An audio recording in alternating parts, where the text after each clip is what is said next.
Identifier, analyser, planifier, trader. Votre rendez-vous avec IG. Investissez avec les Turbo 24.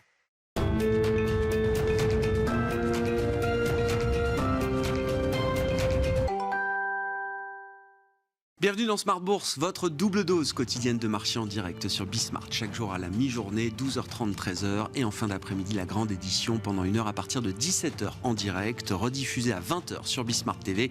Émission que vous retrouvez chaque jour en replay sur bismart.fr et en podcast sur l'ensemble de vos plateformes. Au sommaire de cette édition de la mi-journée, la réouverture des marchés américains pour seulement une demi-séance aujourd'hui, qui ne devrait pas changer grand-chose à la tendance de la semaine. Une semaine qui s'annonce à nouveau positive pour les actions européennes. Parmi les bonnes surprises macroéconomiques du jour, certes, c'est un peu backward looking, mais la croissance allemande du troisième trimestre a été à nouveau révisée à la hausse. La première estimation était de plus 0,3.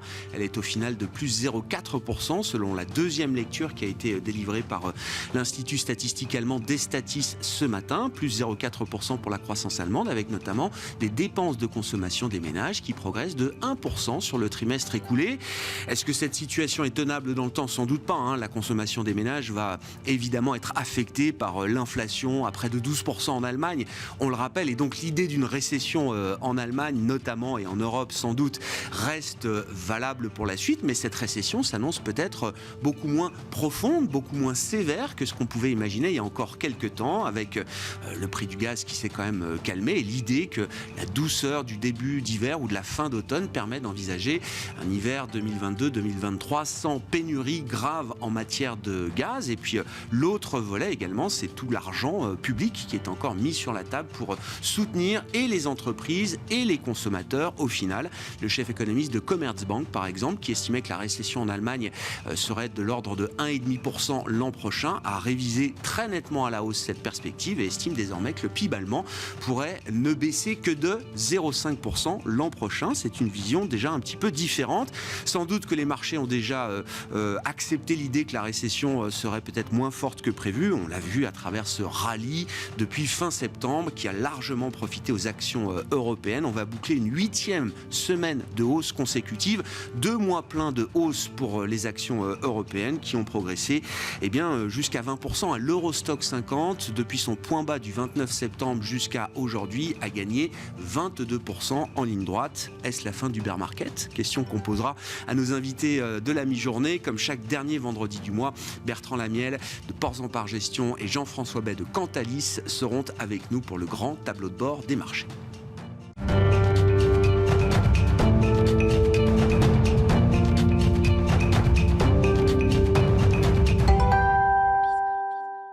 Sont avec nous, même sans plus attendre, Bertrand Lamiel, directeur général de Ports en Par Gestion. Bonjour Bertrand. Bonjour messieurs. Et Jean-François Bay, directeur général de Cantalis. Bonjour Jean-François. Bonjour. On analyse avec vous chaque mois, Jean-François, pour commencer la dynamique de flux, la collecte qu'on peut observer en Europe sur les différentes classes d'actifs. On a décrit tout au long de l'année une hémorragie, on va le dire comme ça, Jean-François. Toutes classes d'actifs confondues, l'argent est sorti des fonds de manière globale jusqu'à il y a encore quelques semaines. Exactement. Donc c'est la bonne nouvelle. L'industrie en Europe recollecte. C'est assez rare pour être signalé puisqu'on a effectivement feuilletonné sur 2022 des sorties sur toutes les classes d'actifs et des sorties surtout sur les fonds obligataires, on s'en souvient. Et lors de la dernière émission, on avait indiqué un peu un signal faible en disant il semblerait que ces sorties se calment et que les investisseurs souhaitent revenir. Et ça se confirme sur le dernier mois. On voit une industrie qui recollecte, des investisseurs qui reviennent sur les fonds obligataires. Alors je pense que le thème de la récession est venu chasser le thème de l'inflation. Donc comme on parlait d'inflation début 2022 et que ça faisait peur un peu à l'ensemble du marché, les investisseurs sont sortis des fonds obligataires principalement et aussi ensuite des fonds actions. Et ces sorties sur les fonds actions, en fait, illustraient un peu déjà cette thématique de la récession. Et quand les investisseurs avec les mains fortes entendent récession, ils entendent un ralentissement aux États-Unis, ils entendent une baisse, un ralentissement de l'inflation, puisque je crois que les derniers indicateurs, c'était 8,2, 7,7, et une inflation cœur à 6,3. On entendait parler des PMI en contraction, des PMI en France en contraction, etc. Et donc ces mauvaises nouvelles sont devenues des bonnes nouvelles. Tiens, récession, si je suis investisseur obligataire ou si je suis investisseur, je profite de la hausse des taux pour revenir sur ces marchés. Retour, alors qu'est-ce qu'il y a collecté dans le détail ? Du monétaire, beaucoup, parce que c'est le retour naturel quand on a des taux Euribor qui sont autour de 1,70, 1,75, c'est mieux que zéro. On sort de l'environnement des taux négatifs et donc on peut revenir en tant que trésorier d'entreprise sur ce type de placement. Obligataires, fonds à échéance, puisqu'on a capté ces taux sur le crédit, sur le high yield, des 7, des 8%, des 9% par des entreprises high yield, donc au rendement, qui est la tranche la plus risquée, mais du Loxam, du Renault, du Iliad, etc., 7-8% par an pendant 5 ans. On achète. Et donc, ils ont acheté. Ils ont acheté des ETF. Ça passe beaucoup par les ETF. Alors, c'est du coup le fait que c'est beaucoup technique. Mais en tout cas, les ETF obligataires, notamment, ont capté ces flux. C'est de l'ESG. Donc, on est venu acheter du green bond. Les investisseurs sont revenus. Enfin, voilà. Pas encore sur les actions. Et quand on regarde, j'allais dire, je mets un bémol, c'est sur les actions monde et pas sur les actions Europe. L'Europe reste encore, j'allais dire, une zone d'incertitude. On est quand même encore en guerre, pas très loin de chez nous. Je pense que les investisseurs, notamment internationaux, sont encore frileux sur la zone européenne. Mais en tout cas, on voit ce continuum se mettre en place. Ouais. Je reviens sur des fonds obligations monde aussi, qui avaient beaucoup décollecté. C'est une séquence qui est très cohérente, d'une certaine manière, telle que vous la décrivez. Oui, c'est ça. Alors, petit à petit, je reprends du risque. Ouais. On va se dire, mais c'est quoi l'étape d'après ? Je reviendrai sur des actions, des fonds actions plus agressivement, peut-être des stratégies plus risquées, des small caps, des marchés émergents, soyons fous. Donc, c'est un petit peu ce qu'on attend dans la prochaine vague, ce qui illustrerait, si les flux viennent soutenir le marché, une sorte de rallye de fin d'année, puisque les marchés ont été massacrés. Je rappelle que le Nasdaq est encore à moins 30% depuis le début de l'année. L'autre élément aussi qui illustre cet effet technique, j'allais dire, c'est un rebond qui s'est fait sans les investisseurs, puisque le rebond sur les actions... Il n'y a pas de new money. Il n'y a pas de new money et les investisseurs, on l'a vu sur les flux, ne sont pas vraiment encore revenus. Ça s'est fait sur des ETF et ça s'est fait de manière un peu technique. Bertrand en parlera mieux que moi, mais quand on regarde les ETF et les placements indiciels, les fonds France ont fait plus 7 sur le mois, le Dow Jones a fait plus 8, l'Allemagne, l'Angleterre a fait plus 7 et le Nikkei a fait plus 6. Enfin voilà, donc globalement, c'est un rebond qui profite à tous et même à l'intérieur du CAC 40, je ne pense pas qu'il y ait des dispersions énorme. Je pense que toutes les valeurs ont dû monter ce dernier mois. Mais en tout cas, voilà, c'est assez intéressant de voir ce rebond technique. L'autre élément qui est assez incroyable, c'est l'Europe et la zone euro en face, devant le marché américain. Des taux longs qui ont baissé, un euro qui s'est apprécié, etc., etc. Donc, voilà, visiblement, ça fait peur d'ailleurs. On n'a pas l'habitude d'être en avance comme ça, de phase sur le marché américain. On en parlera avec Bertrand. Mais un selfie, est-ce qu'il faut s'en réjouir ou s'en inquiéter ? Ça va être la question. On prend un selfie devant son Bloomberg pour une fois.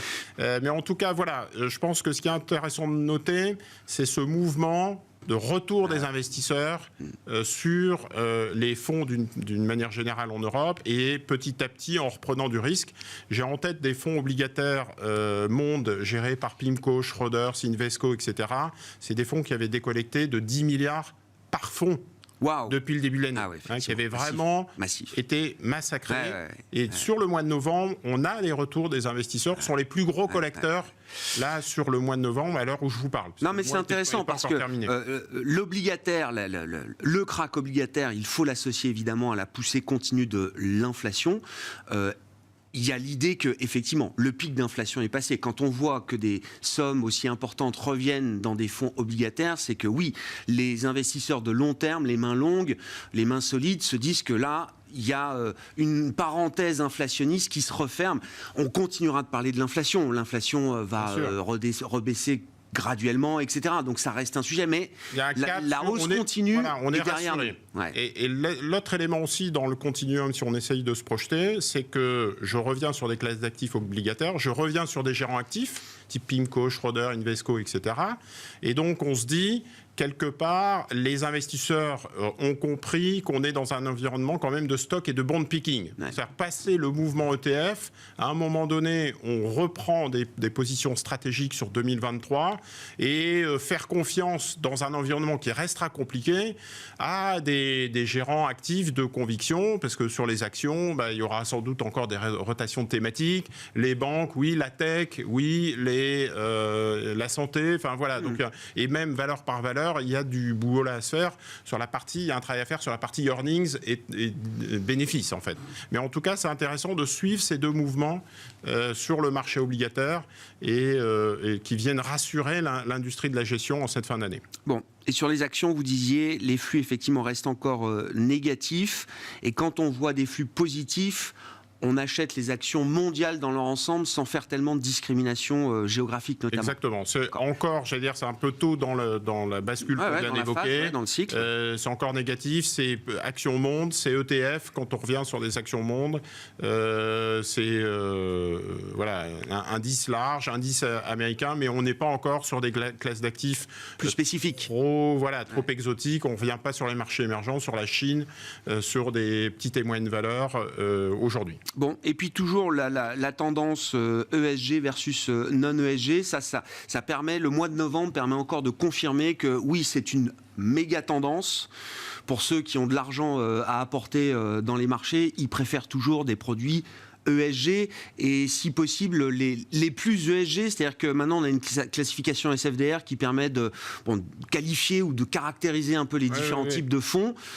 C'est les articles 9 qui collectent dans cet univers-là. Il y a deux mouvements, il y a l'offre et la demande. La demande est toujours sur du vert foncé, les investisseurs veulent s'engager et veulent que leurs capitaux aient un impact, on va dire ça comme ça, et donc c'est de l'article 9 et donc c'est les thématiques environnement, climat, énergie renouvelable. C'est intéressant parce que c'est pas du tout les compartiments qui ont le mieux marché cette année en bourse. C'est-à-dire que c'est même une contre-performance ESG de ce point de vue-là, mais les flux continuent d'abonder dans ce sens-là. Exactement. Il y a aussi un problème d'offre, c'est que tout ce qui est article 8 et vert plus clair sont déclassés. Enfin, il y a une période de réglementation. Vous savez qu'à partir du 1er janvier 2023, l'ESMA et le régulateur européen et français vont justement pointer du doigt en fait cette classification qui était, j'allais dire, un peu discrétionnaire et à la main de la déclaratif. C'était du déclaratif. On a mis la charrue un peu avant les bœufs, on leur a demandé de déclarer avant même que les entreprises en sous-jacente elles-mêmes se positionnent et envoient des données. Mais bon, c'est... Donc il faut attendre une petite reclassification peut-être. D'accord. Il y a un tour de passe qui est en train de se mettre en place. Donc du coup, les investisseurs se disent, bon, je vais me tenir à l'écart un peu de ces fonds qui ne sont pas encore vraiment classifiés. Et c'est aussi un travail de réseau de distribution. Quand vous référencez des fonds, ça prend du temps et donc vous n'avez pas envie d'emmener les 4 matins. Il y a des back-office derrière qui travaillent et donc il y a un peu ce travail qui pénalise les fonds les plus vert foncé. Mais en tout cas, la partie, les fonds les plus vert clair, c'est ça. les moins ESG. Et d'ailleurs, même l'ESMA vient de publier une recommandation en demandant de retirer l'acronyme ESG des fonds. Donc, en considérant qu'il y avait un peu trop de marketing autour de ces appellations.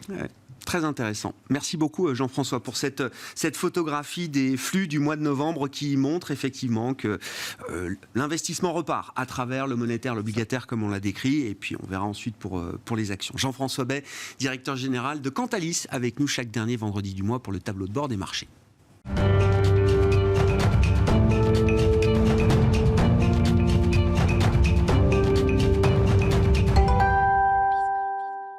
Tableau de bord qu'on complète là aussi chaque dernier vendredi du mois avec Bertrand Lamiel, je le rappelle, directeur général de Ports en Part Gestion. Bertrand, la question est simple et directe. Est-ce que c'est la fin du bear market ?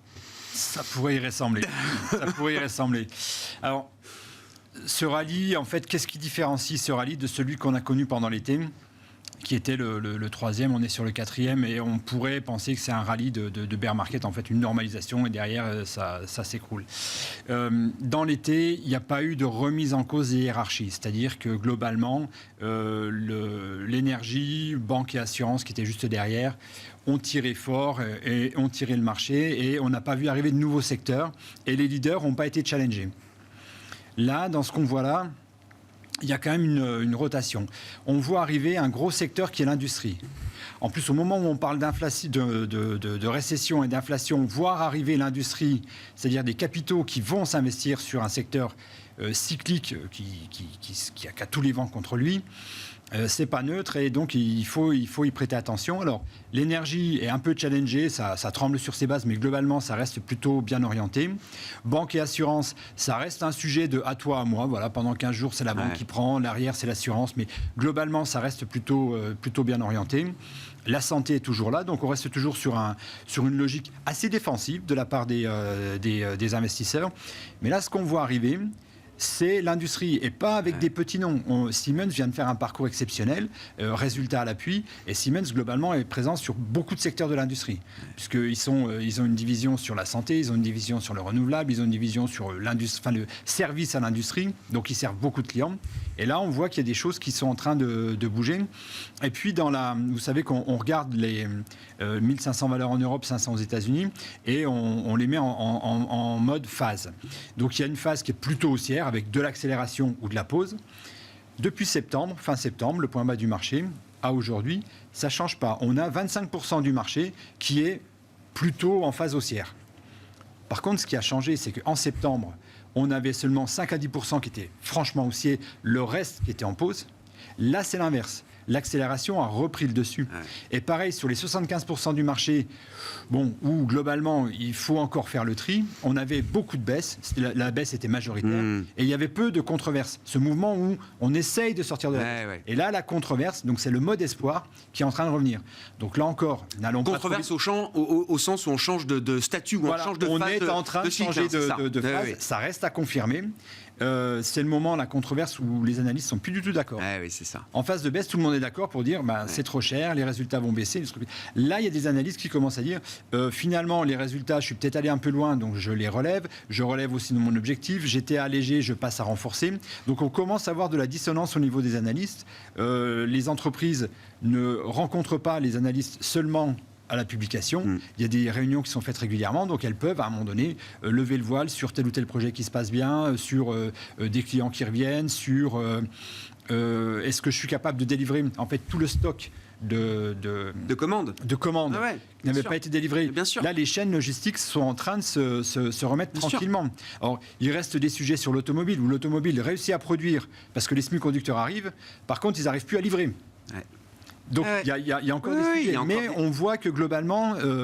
Et on parle d'une situation avec une Chine qui reste largement confinée, jusqu'à encore 20% de son économie confinée au moment où on se parle. La Chine...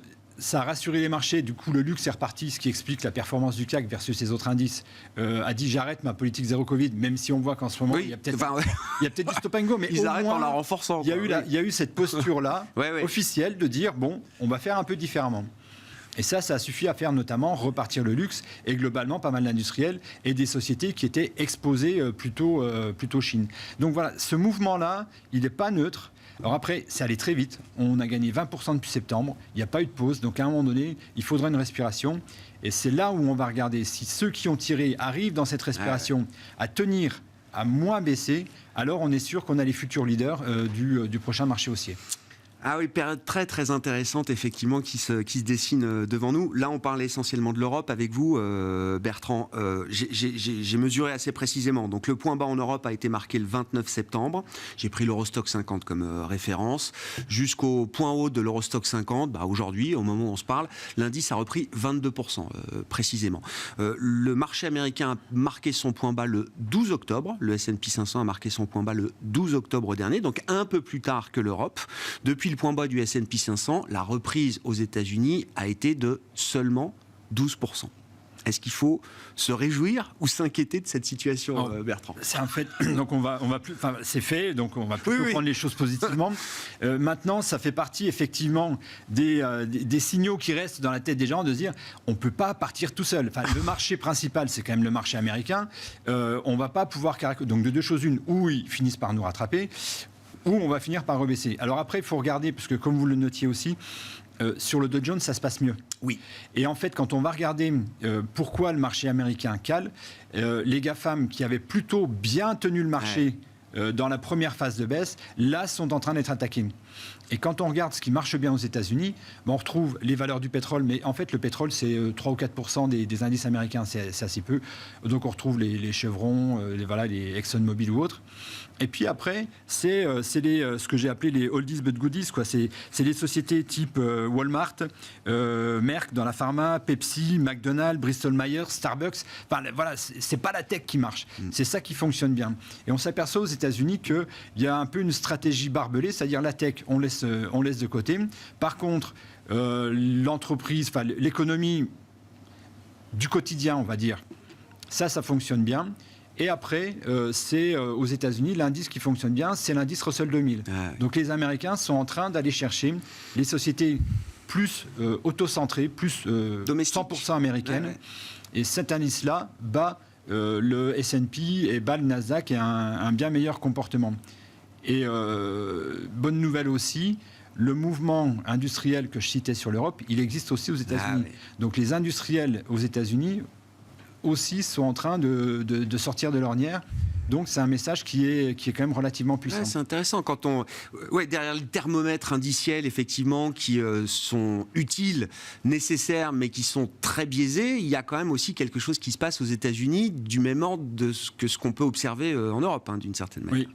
Et dans les choses qu'il faudra regarder aussi, l'indice semi-conducteur, donc le Philadelphia Semiconductor, c'est pas la grande forme. Par contre, quand on creuse, on s'aperçoit que on commence à avoir des noms qui ressortent. Et donc là, ASML était plutôt rassurant. Oui. Infineon, donc plutôt orienté sur les semi-conducteurs, notamment à destination de l'automobile, se paye quand même le luxe d'annoncer qu'il va passer sa marge tendanciellement de 19% à 25%. Donc dans l'environnement qu'on connaît, avec la toile de fond, la récession, les taux qui sont, les choses comme ça, il y a quand même un industriel de premier plan qui vous dit, et c'est pas une petite hausse de marge. Et donc ça, c'est un changement de statut presque de ce point de vue-là. Donc de ce point de vue-là, voilà, donc on n'est pas aux 40% de marge d'ASML. Non. Mais voilà, il y a quand même des choses qui se passent. Et ces messages-là, quand on regarde bien, on les retrouve dans d'autres secteurs. On peut citer par exemple Interparfum, donc qui prend des licences et produit des parfums, qui avait été très prudent en début d'année, ce qui avait valu le titre avait été dématé, comme on dit. Là, finalement, ils reviennent en disant finalement, on sera au-dessus du consensus. Donc toujours dans le même environnement. Une société comme Do & Co, dont je vous parle de temps en temps, qui fait du catering, donc qui va notamment avec British Airways équiper les avions, enfin faire tout qu'on soit bien à bord, bien sûr. Et qui fait aussi des événements type les Grands Prix de Formule 1. Les résultats étaient très bons, largement plus forts que ce qu'on avait imaginé. La stratégie d'aller sur le produit frais, sur le luxe, est en train de fonctionner. Elle a fait plus 9 le jour de sa publication. Et ça, c'est un dossier, pareil, qui est en train de véritablement gagner son statut de futur leader du marché. Qu'est-ce qu'on peut dire de la valorisation des marchés actions aujourd'hui, et notamment après le rallye qu'on a connu en Europe? Est-ce que ça reste abordable? Est-ce que c'est des valorisations qui sont faires, correctes? Est-ce que c'est encore vraiment pas cher? Alors, quand on regarde sur le podium... Parce que, je rappelle juste, on partait, les bénéfices en Europe, on attendait 10%, on va arriver avec 20% de bénéfices, de croissance des bénéfices 2022. Enfin, en gros, les grandes idées, c'est ça pour l'Europe. C'est-à-dire qu'on va faire 2 fois mieux, les entreprises européennes vont délivrer des bénéfices 2 fois supérieurs en croissance à ce que les analystes attendaient en début d'année. Sachant que dans le même temps, il y a quand même des révisions à la baisse, parce qu'on a le pétrole qui tire tout. Les entreprises de logistique, les Maersk ou autres, qui ont fait des records absolus en termes de bénéfices. En fait, ce qui est en train de se passer derrière, c'est qu'il y a quand même malheureusement pas mal d'entreprises qui sont obligées de revenir en arrière sur leurs prévisions de début d'année, parce que inflation sur les matières premières, parce que désordre dans la chaîne logistique, et qu'elle n'arrive pas, enfin en tous les cas sur cette année, Ouais. les passations de prix se feront plutôt éventuellement sur l'an prochain et compensent pas complètement. Donc il y a quand même, il y a quand même un marché à deux mesures. Mais quand on regarde au niveau des valorisations, il y a une classe d'actifs. Typiquement, c'est les small caps européennes, donc en dessous d'1 milliard d'euros. Là, il y a 60% de la cote des small caps qui est ouvertement pas chère, À la cave. qui est moins cher que ce qu'on a connu historiquement. On retrouve après les mid caps à 53% et les big caps européennes qui sont à 50-50. Donc on est dans des prix historiques sur les grandes capis. D'accord. Ni d'excès à la hausse ni à la baisse. Et aux États-Unis, par contre, là, on a un marché qui reste cher, puisqu'il y a seulement 38% des valeurs américaines qui se traitent à des niveaux de valorisation inférieurs à leur moyenne historique. Et c'est intéressant d'aller regarder aussi les perspectives. Dire qu'est-ce qui se passe pour demain, sachant que dans les perspectives, on commence à embarquer les révisions sur les bénéfices. Et là, clairement, on voit que c'est les grandes capis européennes.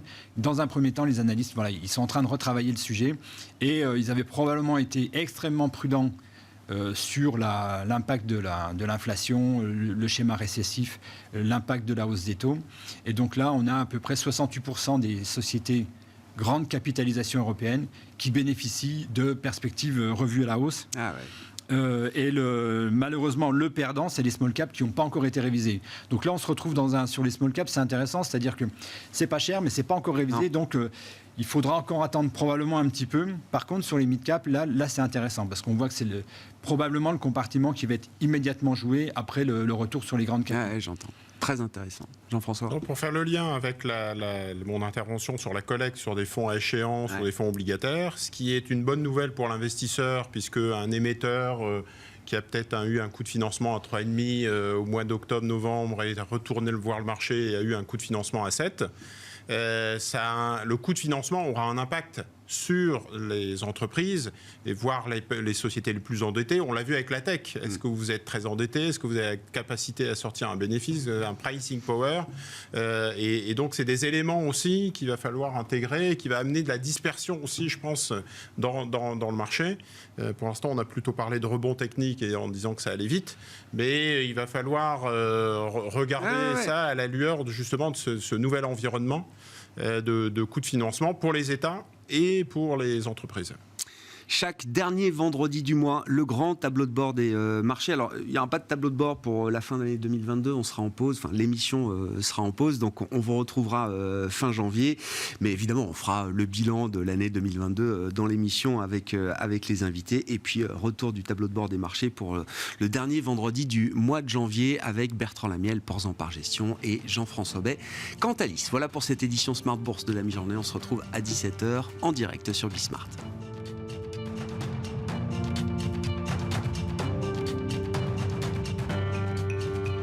Identifiez, analysez, planifiez, tradez. Votre rendez-vous avec IG. Investissez avec les Turbo 24.